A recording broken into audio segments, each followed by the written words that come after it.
I then thank you very much for the invite to the leadership of IPM.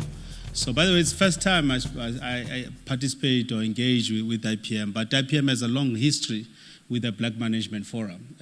Most of the people who led the PMF have been leaders in IPM, from JB Magwaza, Lawton Ndlovu, Mpomakwana, Begisbia was involved at some point. There's a lot of, and these are the people that have taught me a lot in terms of my views and shaping my ideology, especially from a transformation perspective. So let's correct the CV I was introduced. I'm the immediate past president of the PMF. Stepped down on the 12th. So there's a new guy who is the president of the PMF. His name is Andile Nomlala. So I'm the immediate past president. So I gave you guys a nice profile, but I don't know why they chose boards, the boring stuff. There was a nice, exciting stuff that I thought it could be used. The other thing, they said I can speak for 40 minutes. Before they say 45, but I see 40 minutes. I feel like it's a lot, but I enjoy Q&A more than anything. And so maybe I hope to spare more time, even if at least 50-50, and then we could engage. I like questions that I cannot predict, preempt, and have an engagement. So let me start based on what I've been asked to do with a quote from Justice Mncane. In his book, My Own Liberator, he writes that when the Constitution was negotiated, the parties scattered around the need for social change. He goes on and says that the negotiators did not stay in the eye of historical structural inequality in the economy. There was no pact on how to achieve equality and social justice the Constitution promised. Close quote. Let me repeat that. There was no pact on how to achieve the equality and social justice the Constitution promised. I think therein lies our problem. So the CODESA negotiations, the TRC didn't completely close this job so that we could be able to move on as a society. Hence, now we're grappling with these sort of issues that we ought to have dealt with once at the dawn of our freedom and democracy. I'm going to highlight maybe 4 themes in terms of what I want to talk about, and then maybe have a proper engagement there. So the first one is on the transformation. Maybe how do we move from the letter of the law to the spirit of the law? Because I think I like what Professor Nkomo talks about this.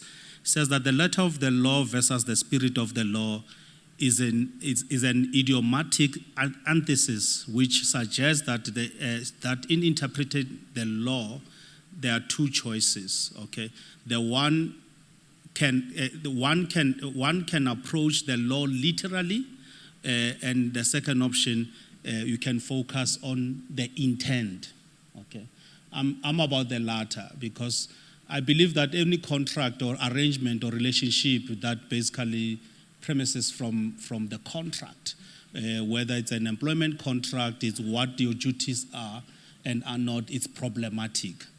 Because I cannot ask you to do anything that is outside the contract in terms of what needs to, so in terms of what you have signed up to. So the problem is that in South Africa, transformation, it's a tick box exercise. We don't want to be seen wanting. We must make sure that there's a compliance from whether it's Employment Equity Act or BEE broadly. And it's not the intent in terms of what is it that we're trying to achieve. A normalized society where everything basically become equitable. Because what we have in South Africa, it's our country. Companies that are here, there may be a little bit more or less of them, but it's pretty much finite in terms of what we have. So the question that needs to be done, to be addressed is that in these finite assets that we have as a country, how do we make sure that there's an equitable distribution in terms of representation for us to benefit from the country. Essentially, I'm saying that how to ensure that the benefits of transformation and freedom cascades down to all South Africans. And it is the Constitution basically that states that South Africa's vision for the kind of the society we aspire to be, it's in our Constitution when it says, I quote, "We, the people of South Africa, recognize the injustices of the past, honor those who have worked for justice and freedom in our land, respect those who have worked and built, who have worked to build and develop our country, and believe that South Africa belongs to all who live in it, united in our diversity." So the intent of the Constitution is basically suggests that the aspiration that we have is to create an inclusive country that values diversity in terms of what needs to happen. So that's where going back to the letter of the law or the spirit of the law. We assume that all of us have signed up to the Rainbow Project. We want a non-racialized, a deracialized economy and non-racial and non-sexist South Africa. That's a first assumption that we have.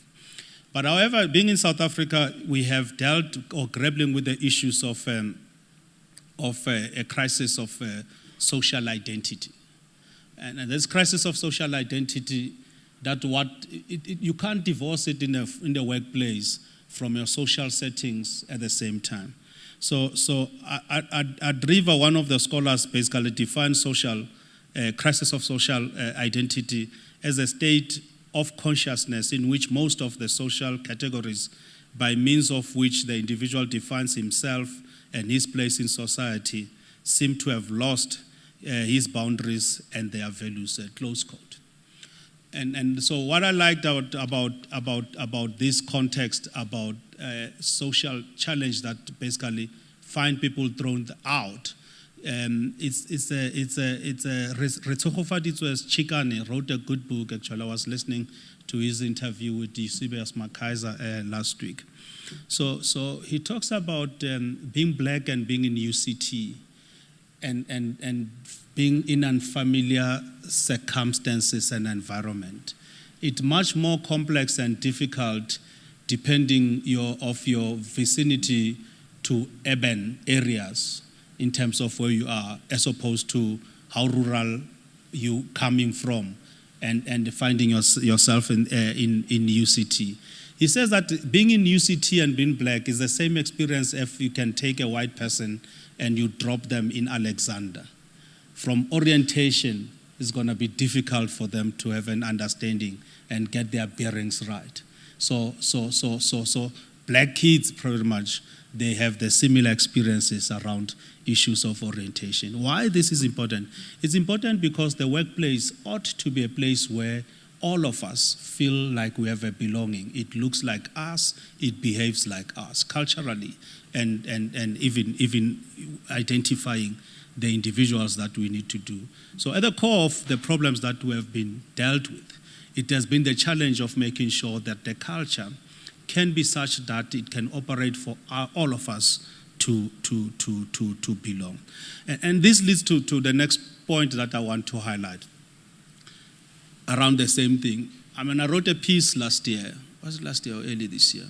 Time flies. Could be early this year. Around the conversion, early this year, the conversion of non-executive directors to be directors. If we could succeed to do that, it would help to accelerate transformation at the highest level. So it had a bit of controversy. Most people supported it. Those who criticized it, they could criticize it in some WhatsApp groups. They never came to me. So I've learned to be a scholar now. If you criticize me without facts, I ignore you.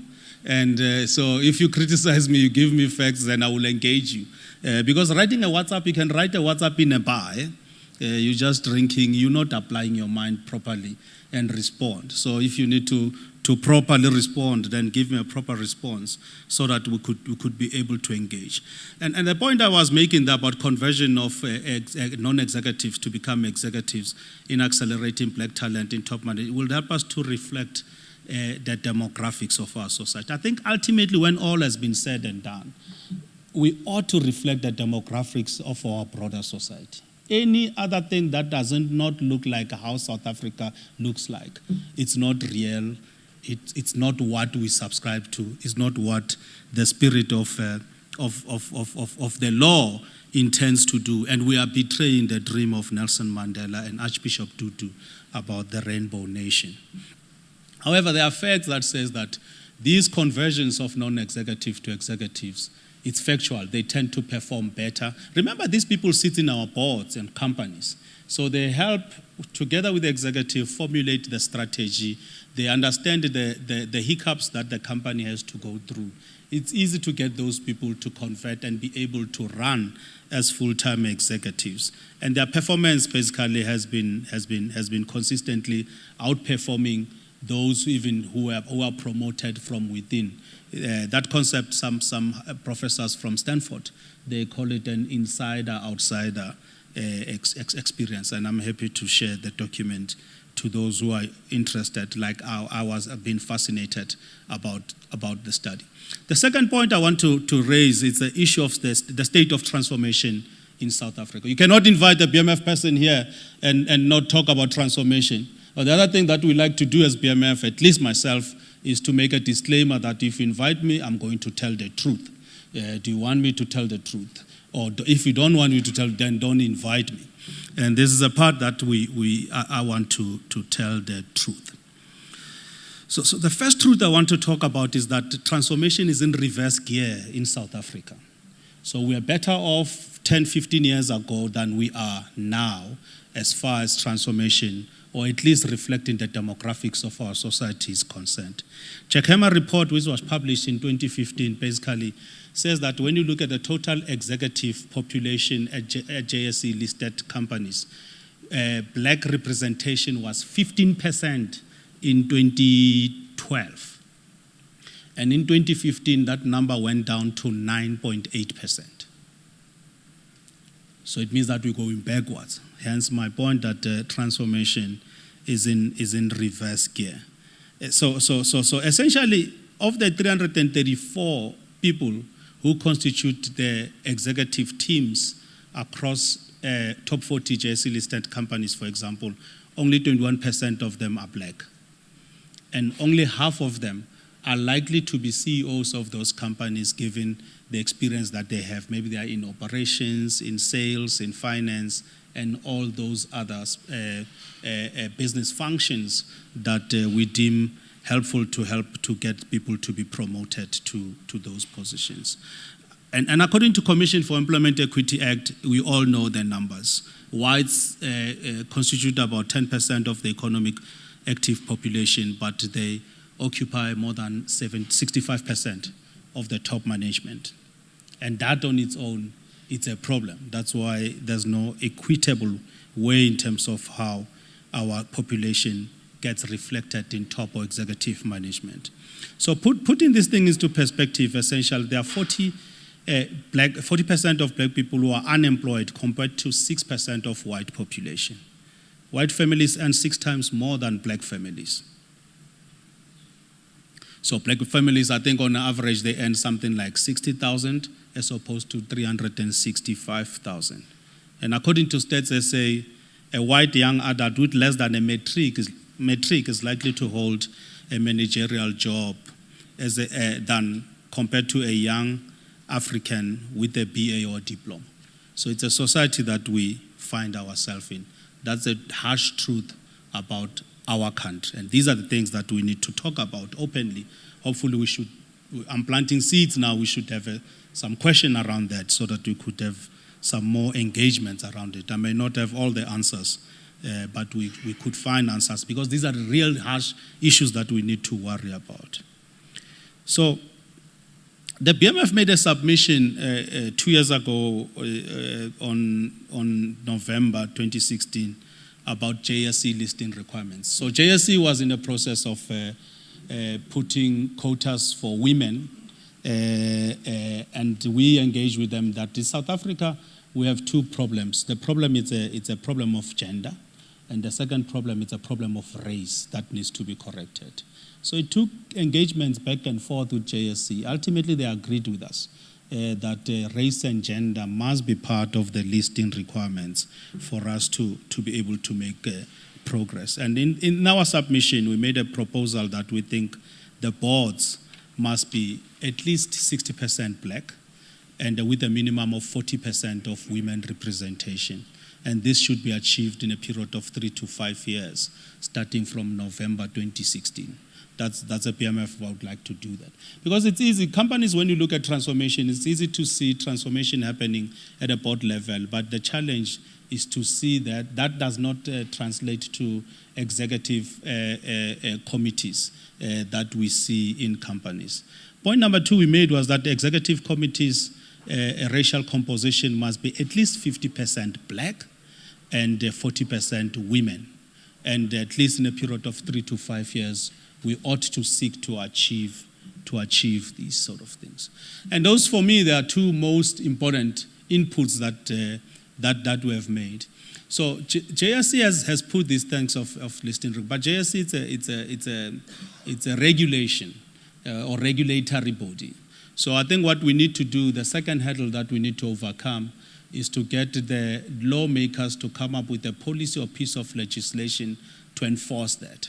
And one of the, in hindsight, as I was thinking about this, the BMF ought to have engaged IPM to sponsor this idea so that we could go to Parliament together for us to make sure that our parliamentarians, they can help us to put the issue of gender and race in transformation goals. And the issue of gender agenda needs a special focus, which is a matter I shall return to as I conclude.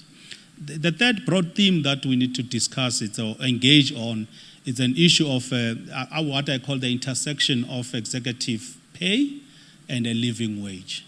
So my view is that you cannot discuss an executive pay in isolation of a living wage. I'm clearly not talking about minimum wage. I'm talking about living wage. So just to give a flavor of what is happening within that space. So then basically I'm saying there must be that intersection. So CEOs in South Africa's largest JSC listed companies and the total package, total average package of 24.9 million. Let's make that 25 million. So they earn 25 million, and CFOs earn about 15.1 million, and the other executives on average package is about 8.7 million.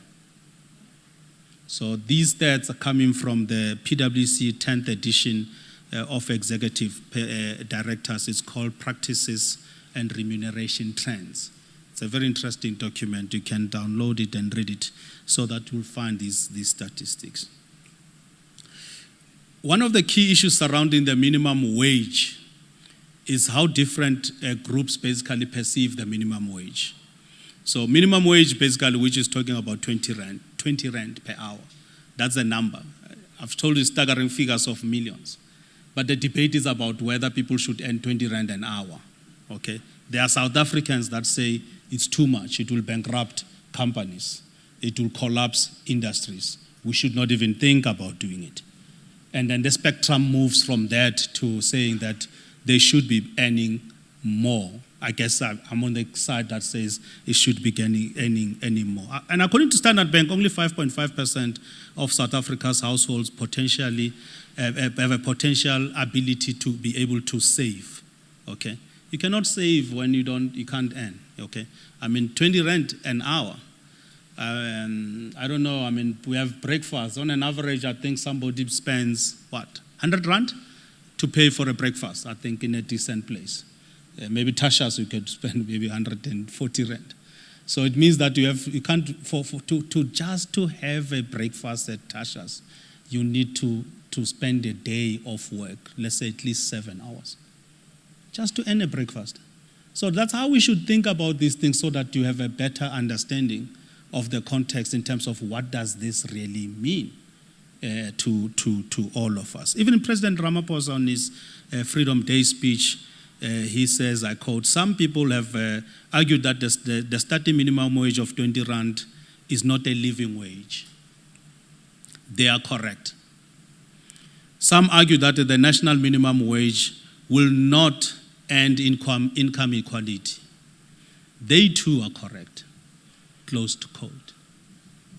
So why are we wasting time as South Africans? We debate, we argue about policy, about something that we know that it still falls short of what we ought to be doing.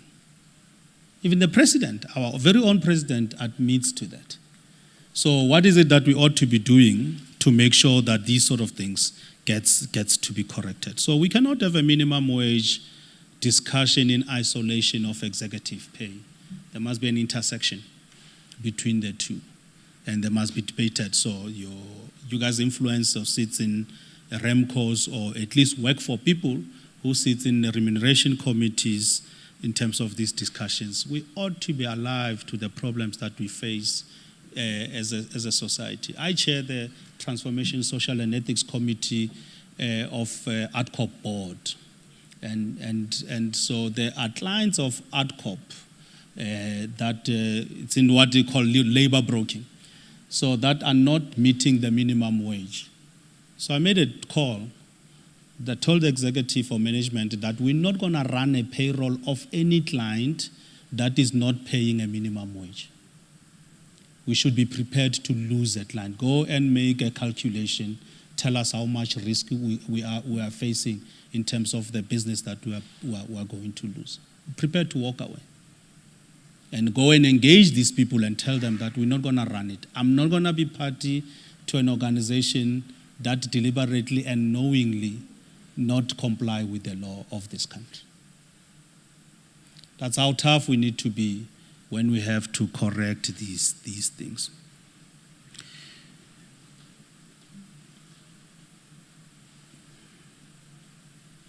So the minimum wage debate should not happen in isolation of executive pay.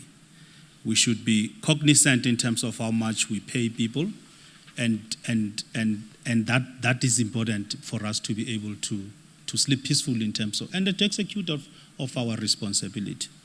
So the last and final point is then what is to be done?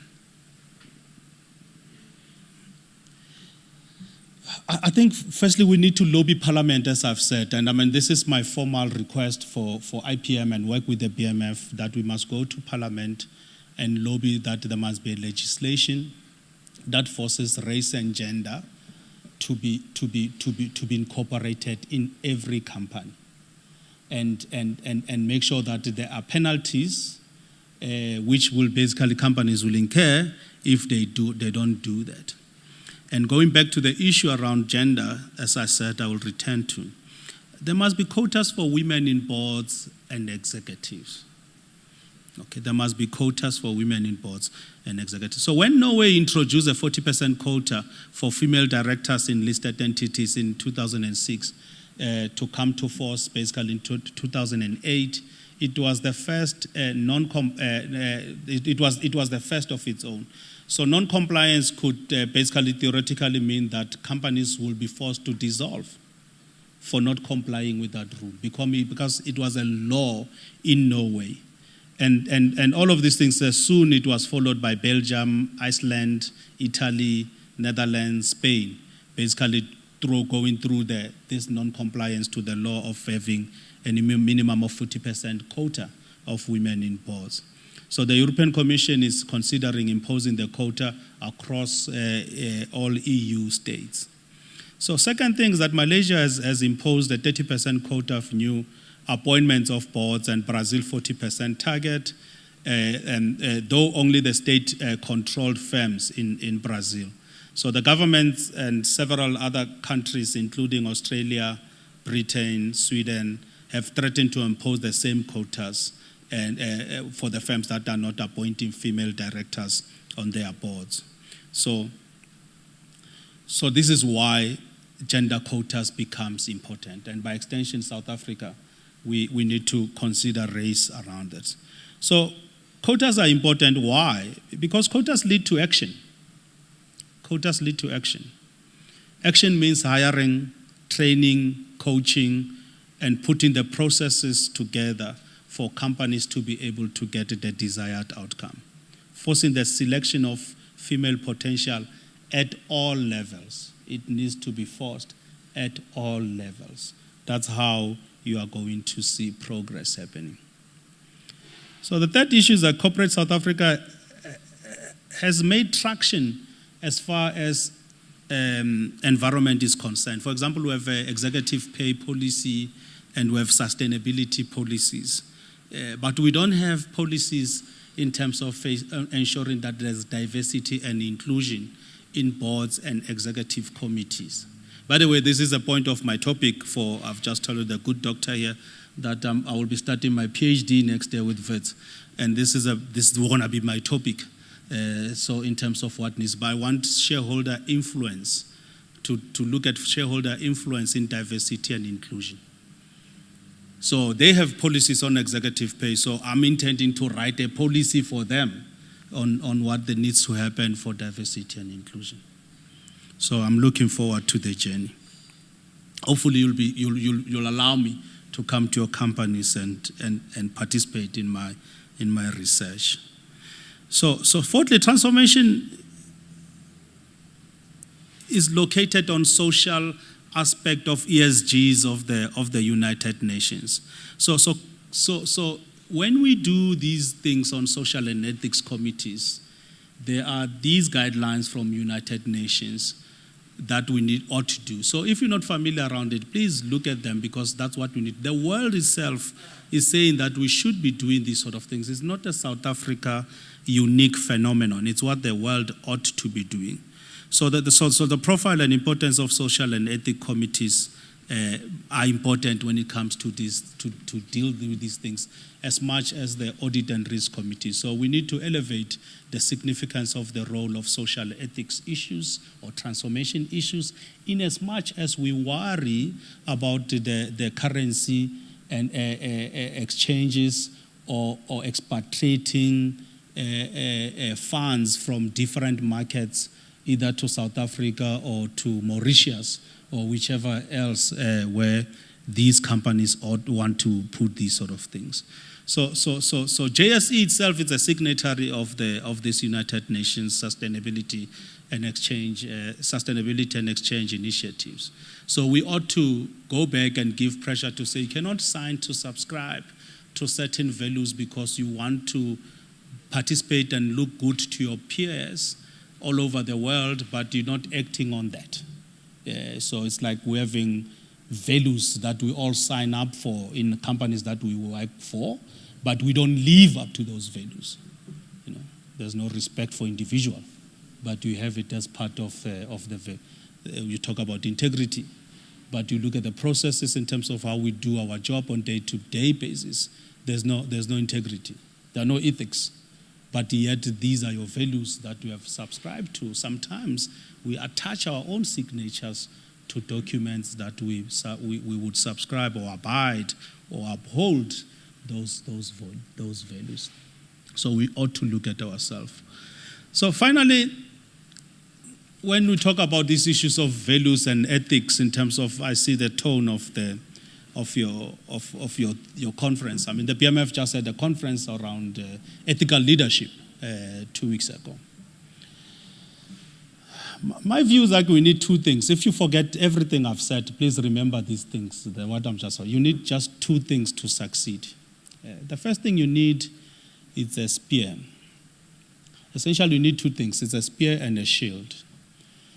You need a spear for performance. You need to make sure that the company performs, you individually perform, your team performs, so that there's prosperity in companies that we work for. We achieve the goals that we need to do. There must be performance on the table at any given time. There's no excuse for missing deadlines. We should not even negotiate issues of performance. So you need a spear. You need a shield, and the shield in this case represents your values, your ethical behavior, your moral compass. It's important. Because then you make a call about things that are appropriate, whether you use a company credit card to expense a meal that you know that it was not supposed to be expensed. Maybe it's a meal with your friend, or it's not related to the business that you're doing. or any other thing that you intend to be doing? Is it fair? Even if when you hire somebody or fire somebody, for me, they need to pass the test on three things. Is it an equitable decision? Is it a justifiable decision? And so equity, and is it a fair decision? So equity, fairness, and justice ought to anchor our thinking process and our decision-making process at all times. More so if we have to deal with people like you guys, you have dedicated your career in terms of how to help deal with people and bring that conscience to the organizations that we work for. Therefore, we need a spear and a shield at any given time. Thank you very much.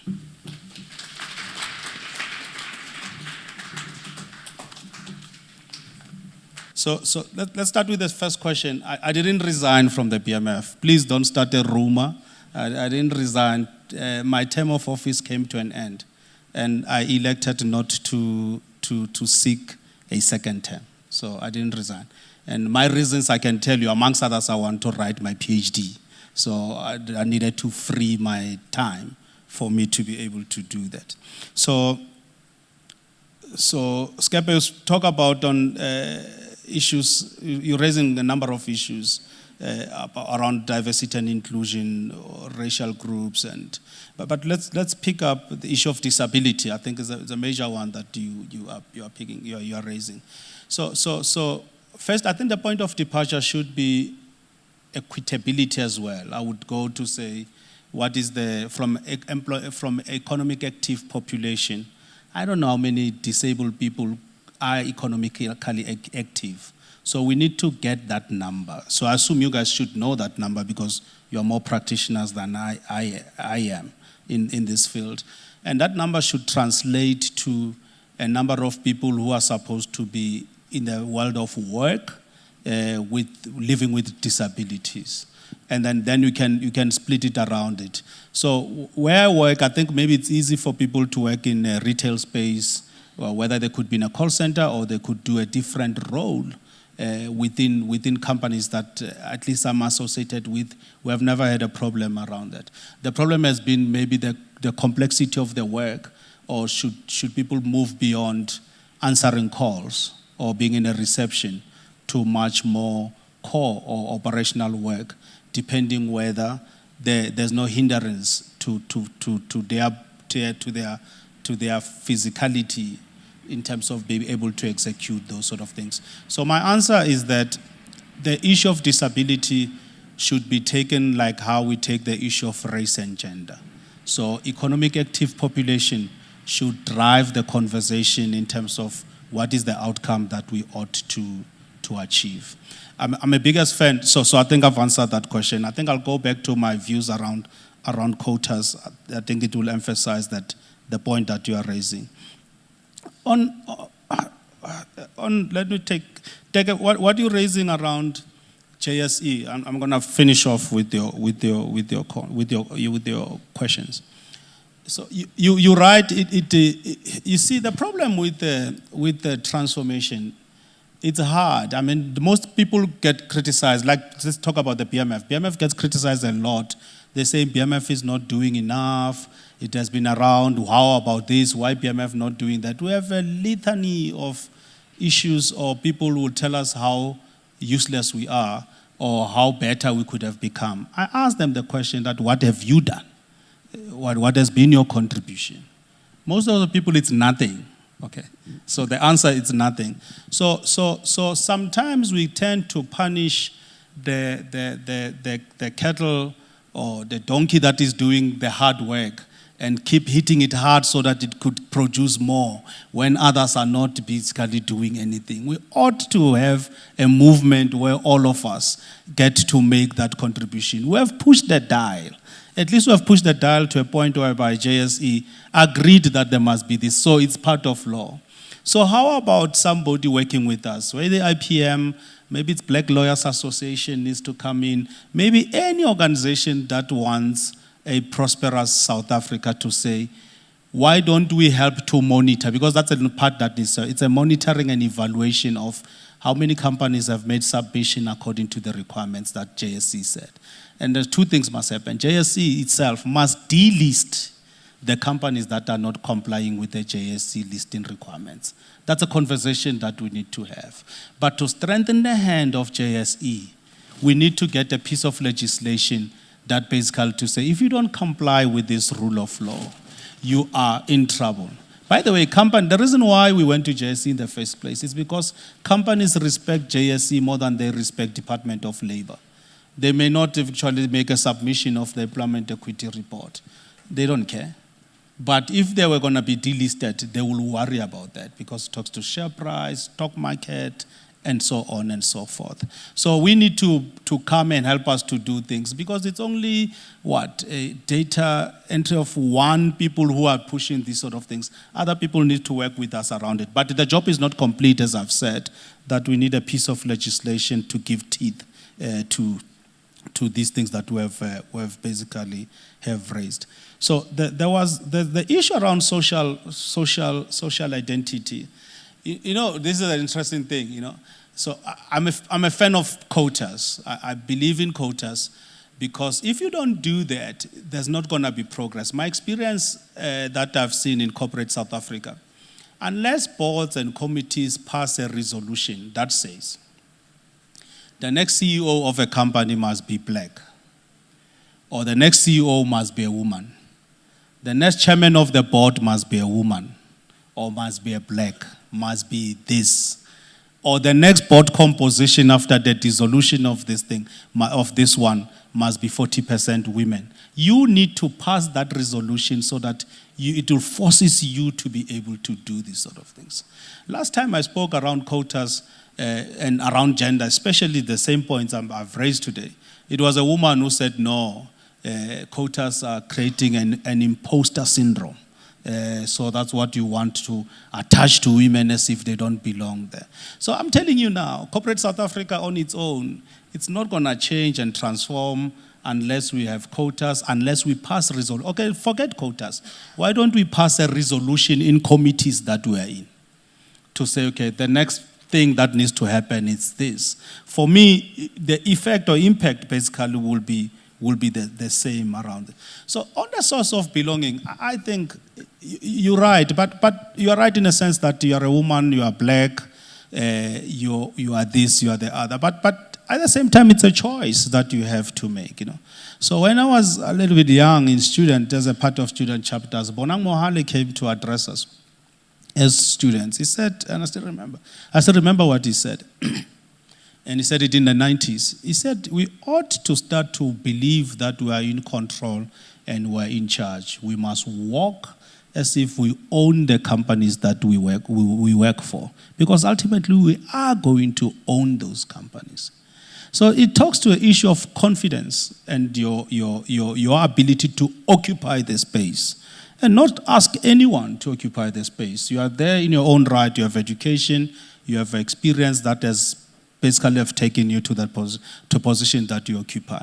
No one, whether it's in a boardroom or it's in a committee or it's in anything, can make me feel inferior, inadequate in terms of contribution that I ought to make. And you will recognize my input. If I say something, you pretend as if it's not an input, I will say, no, let's pause. This is what I've said. Can we engage around it? So you need to force yourself into this. The world is just not going to change on its own, and people recognizing these sort of things. You ought to say, why am I not promoted? People don't have these conversations. I went to a CEO when I used to work for Microsoft. I said, why am I not a director? He needs to answer to me because I think I have what it takes to be a director and I've performed at that level. Why am I not promoted? And we had a discussion. You're on a succession slate, it's going to happen in 6 months, and then what do I need to do? You need to do X, Y, Z. And I did those sort of things, and you'll be able to achieve the goals. So we ought to change our own narrative and our own lenses in terms of what we see around that. So for me, it's like you spoke about on diversity and inclusion. One person made a very interesting point that diversity is like by being included or invited to a party, and inclusion is being on the stage, on a dance floor of the party. around. That's what needs to be done. So we should not be asking, we have been asking for too much permission. I think the time has ended. You need to occupy the space, you need to, because people, normally black people, they will say, yeah, we should leave these companies, white people must carry on, we must start our own. You have heard this, huh? We must start our own schools. Yeah? We must start our own enterprises. But I said, who said these belong to white people? Because these are public institutions. Even the JSE listed company, by the way, they are public institutions. So black people belong to those institutions in as much as white people belong to those institutions. I'm not going to start my own company because transformation is not happening. I'm going to stay there. I'll rattle the cages. I'll swim against the tide, and I will stay. That's my stance around this. I will stay. The only thing I'll get fired is performance. I told you about the shield and spear. And I'm not going to be found wanting as far as performance is concerned. Just let's be clear about that. I'm going to perform. I'm going to carry the ideology that I have. I'm going to believe in things that, I'm going to believe in transformation. I'm going to believe in a diversity, in inclusion, in a South Africa that belongs to all living in it. Whether you don't like my ideology or not, I don't care. That's my ideology, but I'm hired to perform, and I'll continue to do the performance around this. My final point around this big social identity question, I think we need to take a step back, and these are my parting shots. So for me, we've been fed transformation, we've been fed a reformation, and it's been called transformation in South Africa. So I've never dealt with transformation. There are small pockets here and there of transformation, but it has been largely a reformation. Largely from the governing party, what they call transformation, it's a reformation. And the difference is this one. So reformation is like a chameleon, basically that tends to change the color depending on the environment that it finds itself in. That's a reformation. Transformation is when a butterfly comes out from a larva or pupa, and then that basically goes through metamorphosis, and then you ultimately have a butterfly. The end state between the two are completely different. That's what transformation is about. And because they've not been giving us transformation 25 years later, we worry about nothing has been happening within the society. What did they feed us now? Radical economic transformation. There's no such thing. Transformation is transformation. You don't need to radicalize it. It's radical in itself. Okay? So that's to be clear around what we stand around. Until we're clear about where we stand on issues and why we are hired to do things that we are hired, we need to be truthful and honest. Matata Tsedu was addressing these sort of things. I see them all the time. We see companies not complying with the rule of law. It is you guys who authorizes and sign off these numbers and pretend that we reflect a certain diversity that we don't reflect in our companies. Instead of having an honest and sober conversations about the truth, we know that there are black people who are underpaid in companies that we work for. We sign off those payrolls. We never pause and say, hey, let's talk about this wage gap that we need to fix in terms of what needs to happen. I think we ought to be true to ourselves first and be honest in terms of issues that we raise. Time and timing is everything. I'm not saying people should be rabble-rousers. It should be measured in terms of how these things are supposed to be raised. But when wrong has been done, it needs to be corrected, and we ought to be the ones that lead the charges. Thank you. Thank you very much, Bas, for that. I made your life easier. Thank you very much.